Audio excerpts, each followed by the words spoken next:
Selamat malam keluarga Allah.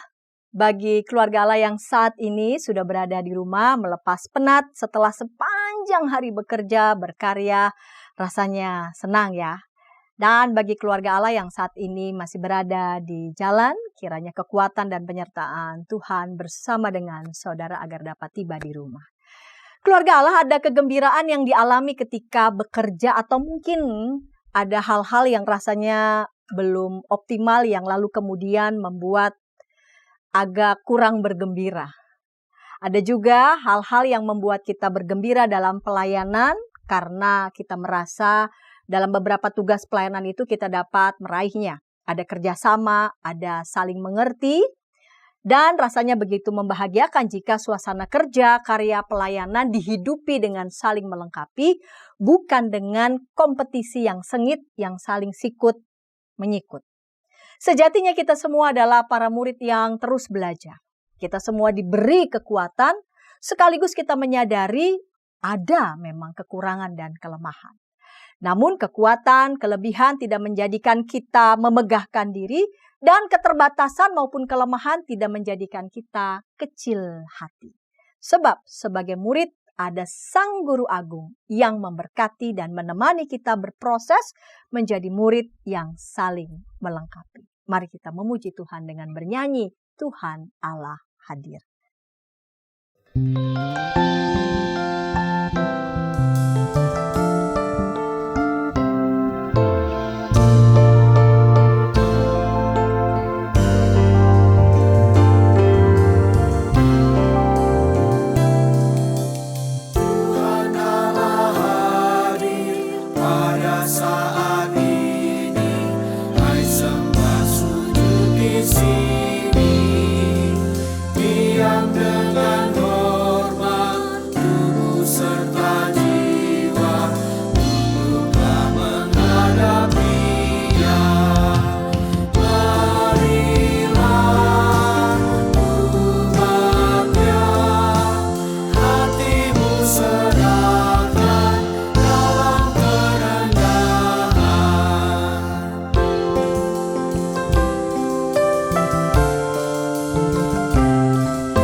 Mari kita berdoa.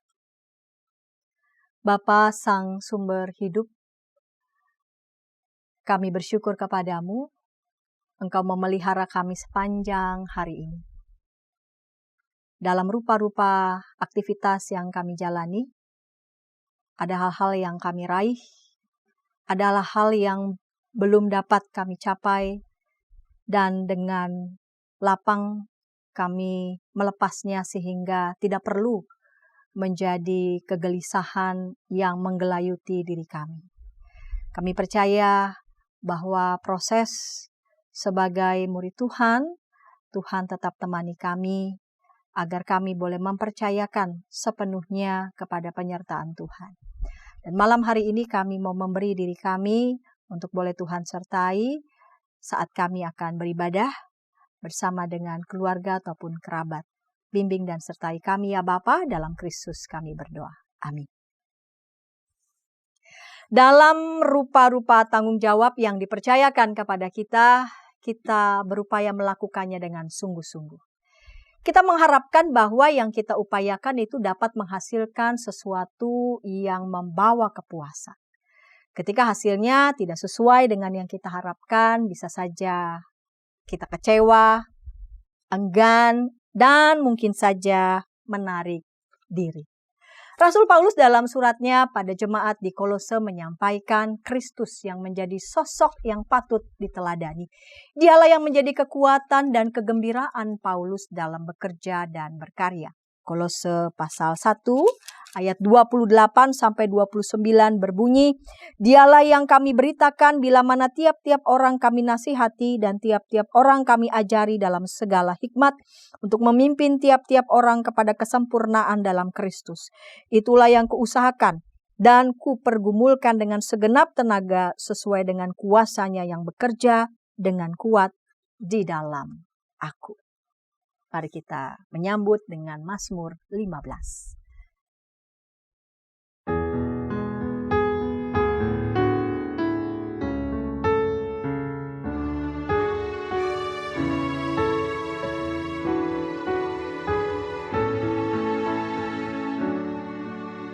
Siapa yang boleh menumpang masuk dalam rumah-Mu ya Tuhan?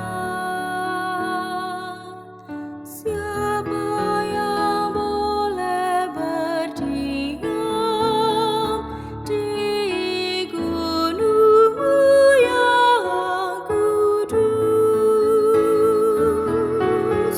Siapa yang boleh menumpang masuk dalam rumah-Mu ya Tuhan? Siapa yang boleh berdiam di gunung-Mu yang kudus?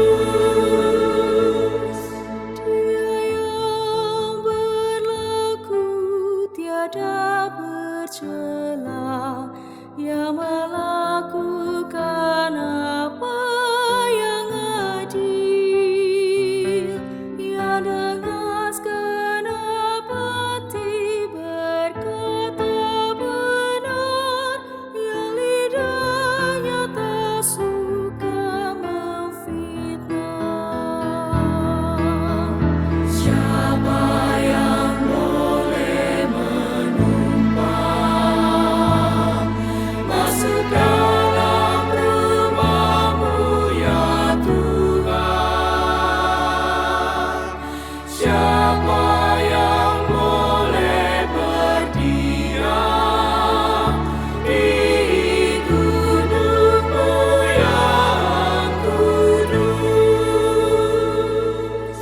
Dia yang tak jahat terhadap teman, tak menuduh bersalah tetangganya, tak mendukung yang hidup di dalam celah, tapi muliakan yang takut Tuhan. Siapa yang boleh menumpang masuk dalam rumah-Mu ya Tuhan?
Keluarga Allah, mari kita bersama berdoa. Terpujilah Engkau ya Allah yang memelihara hidup kami, yang sepanjang hari ini boleh menyertai dan menemani kami. Dan pada malam hari ini bersama dengan kerabat keluarga, kami bersama mau membaca bagian dari Alkitab dan merenungkan firman-Mu. Firman-Mu itu yang boleh meneguhkan, menguatkan, dan menerangi jalan hidup kami. Dengan demikian kami sungguh memohon pertolongan Roh-Mu yang kudus, agar melalui pertolongan Roh-Mu yang kudus kami dituntun dalam pengertian akan firman-Mu dan belajar melakukannya dalam hidup kami. Dalam Yesus Kristus firman yang hidup kami berdoa. Amin. Injil Lukas pasal 10 ayat 38 sampai 42. Injil Lukas 10 ayat 38 sampai 42 diberi judul Maria dan Marta. Saya akan membacakannya. Ketika Yesus dan murid-muridnya dalam perjalanan, tibalah ia di sebuah kampung. Seorang perempuan yang bernama Marta menerima dia di rumahnya. Perempuan itu mempunyai seorang saudara yang bernama Maria. Maria ini duduk dekat kaki Tuhan dan terus mendengarkan perkataannya. Sedangkan Marta sibuk sekali melayani. Ia mendekati Yesus dan berkata, "Tuhan, tidakkah Engkau peduli bahwa saudaraku membiarkan aku melayani seorang diri? Suruhlah dia membantu aku." Namun Tuhan menjawabnya, "Marta, Marta, engkau khawatir dan menyusahkan diri dengan banyak hal. Tetapi hanya satu saja yang perlu. Maria telah memilih bagian terbaik yang tidak akan diambil dari dia." Keluarga Allah, saya yakin di antara keluarga Allah ada yang pernah menonton film Raden Ajeng Kartini yang disutradarai oleh Hanung Bramantyo yang pernah tayang di sinema, di bioskop, dan tayang juga di Netflix. Tokoh Kartini dalam film tersebut diperankan oleh Dian Sastrowardoyo dan tokoh kakaknya Raden Ajeng Kartini yaitu Sosro Kartono diperankan oleh Reza Rahadian.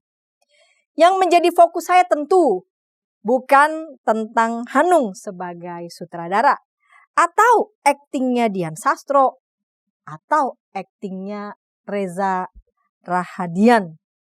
Melainkan pada adegan antara Raden Ajeng Kartini yang senang belajar dan digambarkan dan memang seorang cendekiawan yang bahkan saat dipingit pun dia tidak membiarkan pikirannya terpenjara. Berkat bantuan kakaknya, Kartini dapat mengakses buku-buku yang dapat ia baca. Buku-buku bahkan dalam bahasa Belanda. Dan Kartini pun bagus dalam menulis. Di rumah ayahnya selain ada Kartini yang sekalipun dipingit, ia menampakkan keinginan belajar yang kuat. Di rumah itu juga ada orang-orang ya sebagai kelas bawah yang bekerja, memberikan layanan pada keluarga terhormat ini, termasuk juga pada Kartini. Bahkan ya, ibu kandung Kartini adalah berasal dari kelas bawah dan dijadikan pembantu bahkan oleh suaminya sendiri. Dia melayani anaknya Kartini dan karena itu dia harus mengambil jarak bahkan dari anaknya sendiri. Dari adegan itu terpotret realitas bahwa mereka yang bekerja memberikan layanan ditempatkan di posisi kelas bawah. Sedangkan mereka yang bisa membaca, terpelajar, dan karena keistimewaan kelas sosial, mereka bisa dan cakap berbahasa Belanda. Bahkan Kartini tidak hanya cakap berbicara, melainkan juga membaca dan menulis. Kesan seperti itu juga terpotret dalam bacaan Injil. Kesan ya, keluarga Allah, kesan. Terpotret dalam bacaan Injil yang tadi kita baca.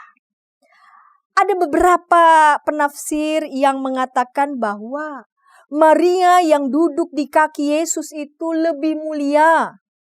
Sedangkan Marta yang sibuk sekali melayani dianggap kurang mulia. Namun pertanyaannya, apakah Yesus beranggapan seperti itu? Dalam bacaan Injil diceritakan ketika Yesus dan murid-muridnya dalam perjalanan, tibalah ia di sebuah kampung. Seorang perempuan yang bernama Marta menerima dia di rumahnya. Dan Marta mempunyai saudara, namanya Maria. Maria diceritakan duduk di kaki Yesus, sedangkan Marta sibuk melayani. Ketika Marta sibuk melayani, berupaya untuk memberikan layanan terbaik, menyajikan makanan yang terbaik, tampaknya Marta jengkel ketika melihat saudaranya duduk di bawah kaki Yesus dan berkata, "Tuhan, tidakkah Engkau peduli bahwa saudaraku membiarkan aku melayani seorang diri? Suruhlah dia membantu aku." Ya, jadi Marta komplain. Sesungguhnya komplainnya sama Maria. Namun komplainnya kepada Maria muter gitu ya. Jadi minta Yesus untuk menegur Maria. Lalu Yesus menjawab, "Marta, Marta, engkau khawatir dan menyusahkan diri dengan banyak hal. Tetapi hanya satu saja yang perlu. Maria telah memilih bagian yang terbaik yang tidak akan diambil dari dia." Tanggapan Yesus ini yang rasanya mengundang. Ada beberapa penafsiran ya, sebagian orang yang berpendapat bahwa Yesus berpihak pada Maria. Dan seolah menilai tindakan Maria itu lebih luhur daripada Marta. Namun apakah memang demikian? Apa sesungguhnya yang menjadi fokus Yesus? Apa sesungguhnya yang sedang dikritisi oleh Yesus? Apa yang Yesus kritisi mengingatkan kita pada apa yang Yesus pernah katakan pada Simon orang Farisi yang merasa terganggu melihat ada seorang perempuan berdosa menyentuh Yesus, menyeka kaki Yesus dengan rambutnya. Rambut perempuan yang berdosa. Kita bisa melihat itu di Lukas pasal 7 ayat 36 sampai 50. Yesus diurapi oleh perempuan berdosa. Yang Yesus kritisi pada Simon orang Farisi adalah bagaimana dia merespon seorang yang pada saat itu juga sesungguhnya sedang menyambut Yesus. Pada awalnya Simon orang Farisi ini mengundang Yesus untuk makan bersamanya. Namun fokus perhatian menjadi berubah ketika dia melihat ada seorang perempuan yang juga ingin menyambut Yesus. Ini juga yang terpotret dalam bacaan kita tadi, Lukas 10 ayat 38 sampai 42. Apa yang dikritisi Yesus pada Marta bukan mengatakan bahwa apa yang dilakukan Maria lebih mulia daripada Marta. Baik Marta dan Maria sama-sama menyambut Yesus dengan caranya masing-masing. Mereka sama-sama sedang menunjukkan keramahan pada figur yang mereka hormati. Marta dengan sigap melayani kebutuhan Yesus, dan Yesus tidak menegur Marta. Yang menjadi soal adalah Marta menjadi terdistraksi. Fokusnya yang pada awalnya ingin menyambut Yesus dan melayani Yesus, lalu berubah fokus menjadi kesal. Ya, menjadi kesal pada Maria dan meminta Yesus menegur Maria yang menurutnya Maria telah membiarkan Marta sibuk sendirian. Tentang sikap Marta ini pun selayaknya kita bolehlah berempati pada Marta. Mengapa? Marta adalah seorang perempuan. Seorang perempuan yang di zaman itu dan rasanya masih di era sekarang pun dibentuk oleh kebiasaan bahwa urusan menyajikan layanan rumah domestik itu dipercayakan oleh perempuan. Jadi perempuan berupaya menyajikan layanan terbaik bagi anggota keluarga, bagi kerabat, bagi tamu yang datang ke rumah, terlebih lagi bagi Yesus yang mereka hormati. Ketika Marta melihat Maria malah duduk di kaki Yesus, mendengarkan Yesus mengajar, spontan terbersit ya di pikiran, mengapa Maria malah duduk mendengarkan pengajaran? Maria juga kan perempuan. Mendengarkan pengajaran seolah-olah berasosiasi pada laki-laki. Menyajikan makanan, memberikan layanan dilekatkan pada tugas perempuan. Belajar itu dilekatkan pada laki-laki. Dua tindakan ini lalu kemudian bukan saja dipertentangkan, melainkan diletakkan yang mana di atas, yang mana di bawah. Mengurus kebutuhan harian itu dikerjakan oleh orang-orang yang ada di bawah, di struktur kelas bawah. Sedangkan mereka yang mendengarkan pengajaran itu ditempatkan di atas. Namun keluarga Allah ya, kita mencermati, kita mestinya mengkritisi apakah demikian. Dua tindakan ini semestinya tidak perlu dipertentangkan. Mengapa? Karena Marta merepresentasikan tindakan, saya mau memakai istilah vita activa. Ya, sedangkan Maria melakukan tindakan vita contemplativa. Ini dua istilah yang dipakai oleh seorang filsuf bernama Hannah Arendt dalam bukunya The Human Condition. Ya, jadi Hannah Arendt dipengaruhi pemikirannya oleh Aristoteles. Intinya mau mengatakan vita activa dan vita contemplativa adalah dua kegiatan manusia yang mendasar. Vita activa itu adalah kehidupan yang terlibat dalam karya, terlibat dalam kerja. Sedangkan vita contemplativa adalah kehidupan kontemplatif. Mendengarkan pengajaran, perenungan, belajar, menempatkan pemikiran menjadi tindakan yang dilakukan. Baik vita activa maupun vita contemplativa, yaitu dengan tindakan kerja dan karya, maupun duduk di kaki Yesus mendengarkan pengajaran Yesus, adalah dua tindakan manusia yang mendasar. Dan Maria dan Marta menempatkan diri sesungguhnya sama-sama sebagai murid. Sebagai murid yang mendengarkan Yesus, sebagai murid yang mau memberikan pelayanan sebagai bentuk dari pengabdian kepada Yesus. Karya yang dilakukan Marta tidaklah perlu dipertentangkan, apalagi ditempatkan pada posisi yang di bawah. Baik Marta dan Maria sama-sama sebagai murid. Sebagai murid yang mau belajar. Mendengarkan pengajaran Yesus dan belajar melakukan pengajaran Yesus dalam tindakan, kerja dan karya. Mari bayangkan keluarga Allah bahwa kisah ini berlanjut.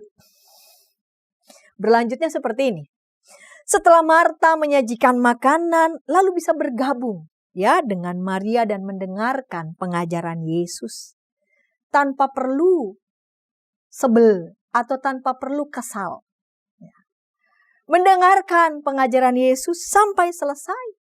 Lalu sama-sama saling membantu menyiapkan piring dan sebagainya. Lalu kemudian sama-sama makan dengan gembira. Dan dalam tindakan makan itu bisa saja melanjutkan ya beberapa topik yang menarik ketika mereka mendengarkan Yesus. Saling bekerja sama. Bersama-sama mendengarkan Yesus dan bersama-sama saling membantu. Memberikan pelayanan melalui tindakan kerja dan karya dengan riang gembira. Tanpa perlu saling sikut menyikut. Atau kesel. Atau sebal. Atau bahkan marah.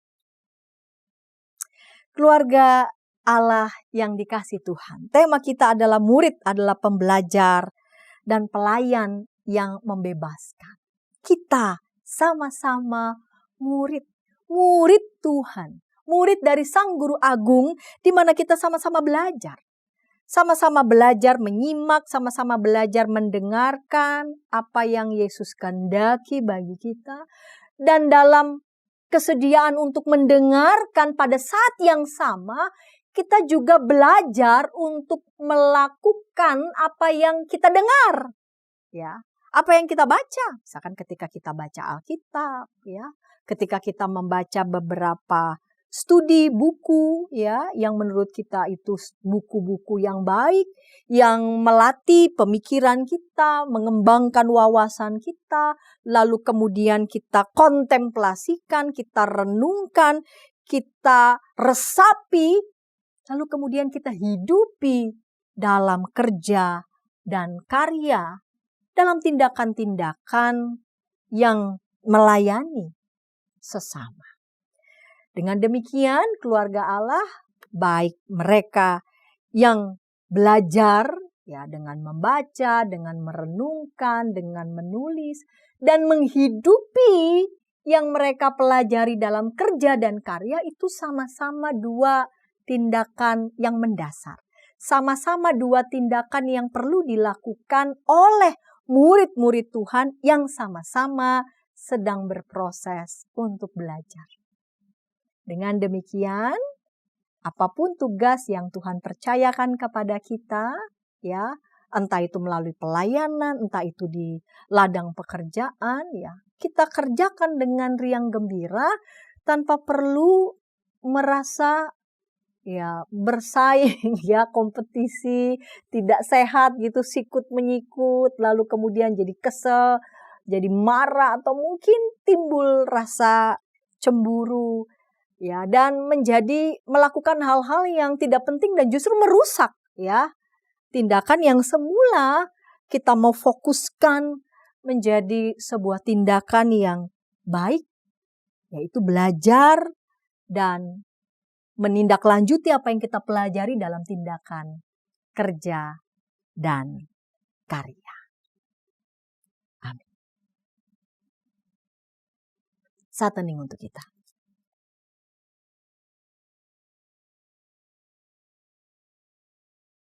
Bila ada di antara anggota keluarga Allah yang ingin didoakan, sila menghubungi kami di nomor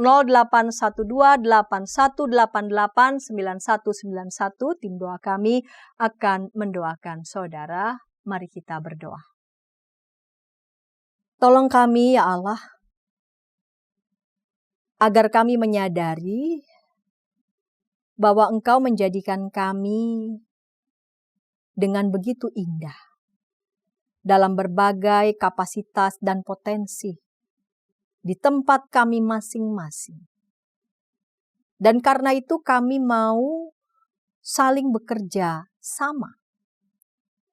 Kami menempatkan kapasitas yang satu dan potensi yang satu tidak lebih paling tinggi ataupun lebih buruk dari yang lain. Karena kami sesungguhnya adalah murid dari Sang Guru kami yang agung, yaitu Yesus Kristus, yang memberi ruang dan kesempatan bagi kami untuk terus belajar. Mendengarkan apa yang Yesus ajarkan bagi kami.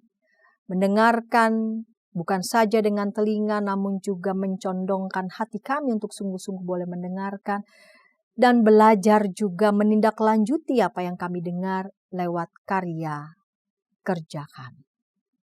Ajar kami sebagai murid-murid Kristus, agar kami boleh saling bekerja sama satu dengan yang lain, Sehingga lewat kerjasama yang indah dan penuh harmoni itu, nama Tuhan dipermuliakan. Jauhkanlah dari kami, ya Allah, sebagai murid-murid Kristus, kecondongan hati yang mudah kesal dan disusupi oleh pikiran-pikiran yang tidak konstruktif, yang tidak penting, yang justru akan menciderai tindakan semula yang ingin kami lakukan, yaitu kami ingin belajar sebagai murid Tuhan. Belajar sungguh-sungguh dalam proses hidup, naik dan turun.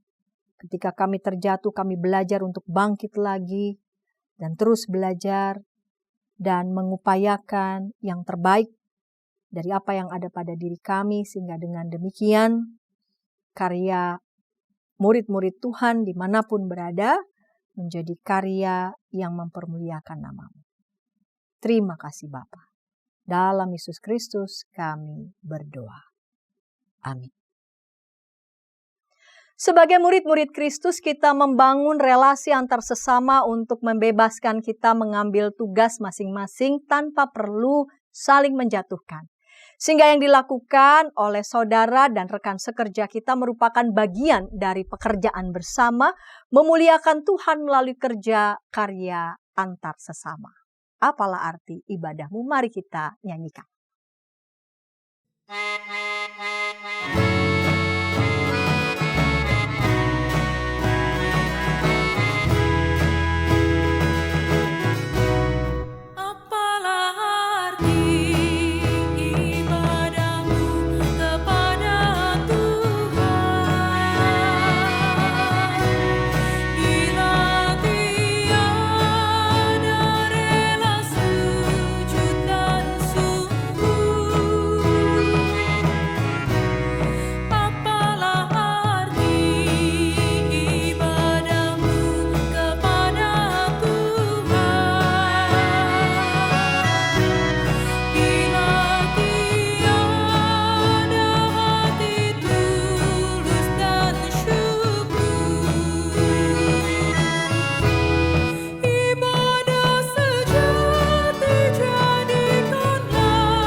kita berdiri, kita menerima berkat Tuhan. Anugerah Tuhan Yesus Kristus, belas kasih Allah Bapa, dan persekutuan di dalam Roh-Nya yang kudus menyertai kita sekalian. Amin.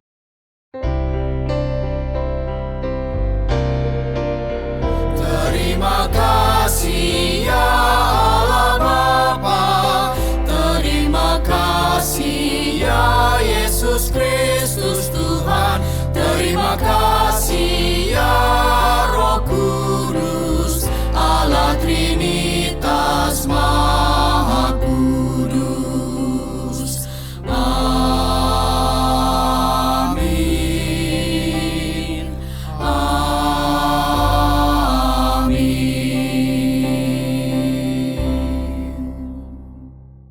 Sila duduk dan bersaat teduh.